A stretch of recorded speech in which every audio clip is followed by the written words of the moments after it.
kind of set sail out on the boat, and beautiful day. I mean, not a cloud in the sky, sun, it's hot. I mean, it's a perfect day to be on the boat. And our goal was that we were going to shoot straight across the lake, just try and get to the other side and have a fun time while doing it. And we got about halfway, and it started getting really cold, really cloudy out of nowhere, big clouds. And I noticed the waves started rocking the boat a little bit more and more each time until eventually, like, this storm just hit out of nowhere. And the boat was literally getting tossed out of the water. Like, you could hear the engine get out of the water and crash back down. And I was so terrified because, I mean, I was maybe 7 years old, something about that. So to me, this is like, oh my goodness, we're about to die. And we're still trying to make it across this lake, and right as we're getting to the other side, the engine cuts out and the boat starts to sink as we're getting to shore. So to me, that was just insane because out of all the times that engine could have stopped working or that boat could have started sinking, it was as we were getting to shore. And so to me, that was like such a crazy miracle to just like witness and see. And I remember going back to the house that day and kind of like talking to my dad. I was like, dude, I'm scared. I don't want to die. I don't want to, be scared of like death or anything like that. And he had talked to me and said, well, like, I think you should accept Christ in your life. And so he kind of sat me down and talked to me. And that's how I came to Christ personally. So coming into college, I was committed. I was going to planning on going to St. Mary's College out in California, and to me that was like the place to be. I never in my life thought that I wanted to be somewhere close to home, but it ended up being that way, and I was so excited to go there, and really felt like it was one of the biggest blessings in my life.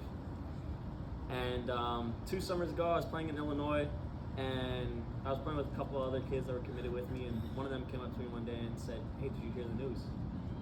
I said, what news? I don't know what you're talking about. And he said, well, the head coach just got fired from St. Mary's.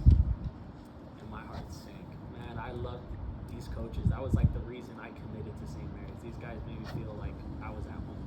And so to hear that, it was so gut-wrenching. And I remember calling my dad that day crying and like telling him, like, look, I don't know what I'm going to do. Like, I don't know if I even want to go there anymore. If he's not going to be there, I don't want to go. And he kind of just told me, hey, play it out. We'll see how it goes. You've been having a good summer so far. We'll kind of see how it plays out. And, I did. I got a call from the pitching coach the very next day. And I remember him telling me, you probably have heard already, but yeah, the coach got fired. And I want to let you know I probably won't be staying here either. And there's a couple other coaches that might leave with us. So from there, I was like, okay, I guess I'm not going to St. Mary's anymore. I'm not going to stay at home. I'm not going to stay close to home. I got to figure something out. And about a week later, I get a call from the coach of Hawaii. And he talked to me and said, hey, look, we have a few guys that are on that team right now with you. I've seen you play on television, and we want to talk to you a little bit and see if we can make this work out. And I was like, wow, okay, this is cool. Like, there's schools that are interested, and kind of just seeing that was a little bit more easing on my mind, but it was also scary because I didn't know what to do in that moment. Like, man, to me, this was everything. I had my whole plan set out. I had my whole future set out. I was gonna go to school 45 minutes from my house. I was gonna be able to see my family all the time, and that's like something that's super important to me. And all of this changes in a day. I lose the college I want to go to. I'm unsure of where I'm going to go. And as far as I know, there's schools that are contacting me, but they're far. They're far from home. How am I going to set things up with a church? Like, can I even figure out people out here that, like, I can get connected to, that kind of thing? And my parents, they're so on it. And I have some family friends I've known since kindergarten. They're from out here. And they told me, hey, we know somebody, his name's Kevin.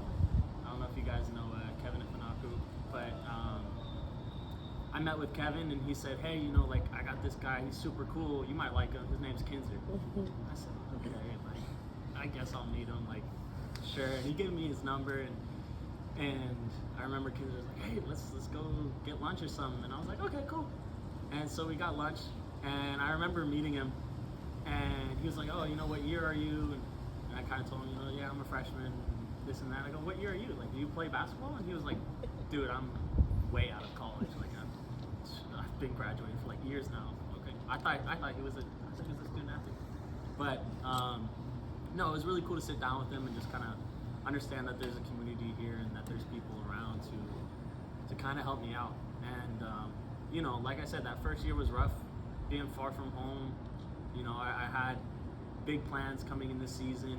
I was coming off a really good summer and putting up all these stats and doing all these things that I wanted to do. And coming here, it completely fell apart.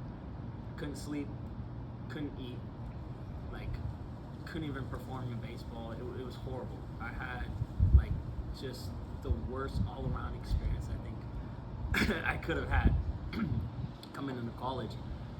I ended up dropping like 20 pounds. I got food poisoning like 3 different times. Like I just couldn't shake anything. It was bad. And I would call my dad all the time, crying on the phone and saying like, I hate it here. I do not want to be in Hawaii like this. So it was kind of a learning curve to kind of understand that I can do whatever I want. I can try and plan out the next 6 years of my life, the next 10 years, but in the end, it changes day by day.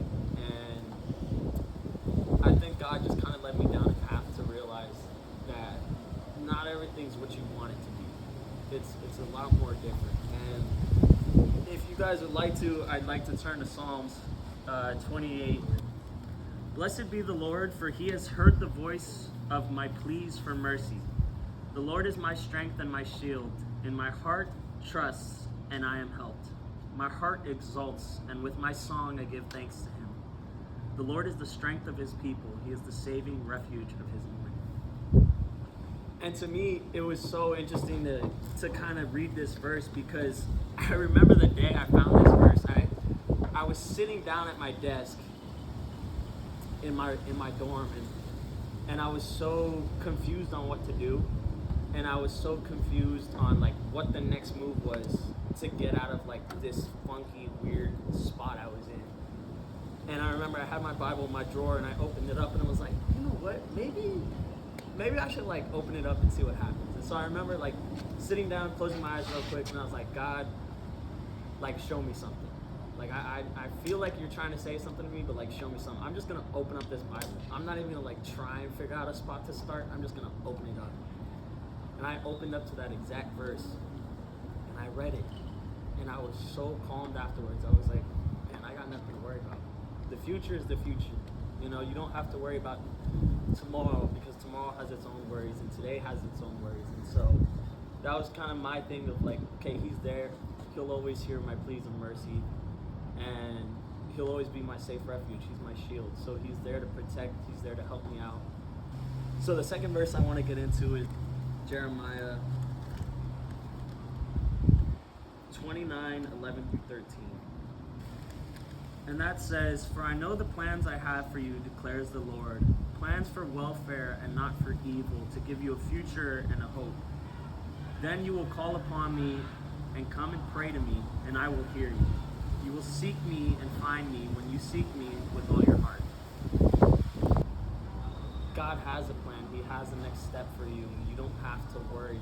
As long as you come to him, you put your faith in him, you put your trust in him and what he has to offer for you, that by itself is the greatest gift you can have. When we kind of just put that trust in God and put our faith in his plan for us and the next steps in our life, he kind of shows us things that we never saw before. He opens certain doors and he closes other ones. Because sometimes the path you're taking isn't the right one. Sometimes it's a little bit of a redirection. And I remember hearing a sermon a couple weeks ago where the pastor said, sometimes God wrecks your plans so he can kind of build you a new one. And I thought that was like so good to hear, because it's true. You could be doing everything right in your eyes. You could be taking every step correctly towards whatever goal you want to achieve, and something goes terribly wrong.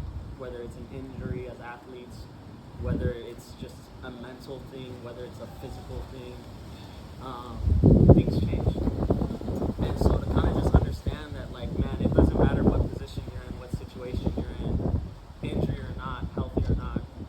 that God has a plan for it, and that, you know, He's gonna bring you back from it stronger, better, and giving you the purpose that, you know, He wants to give you and that you deserve and should have as His children.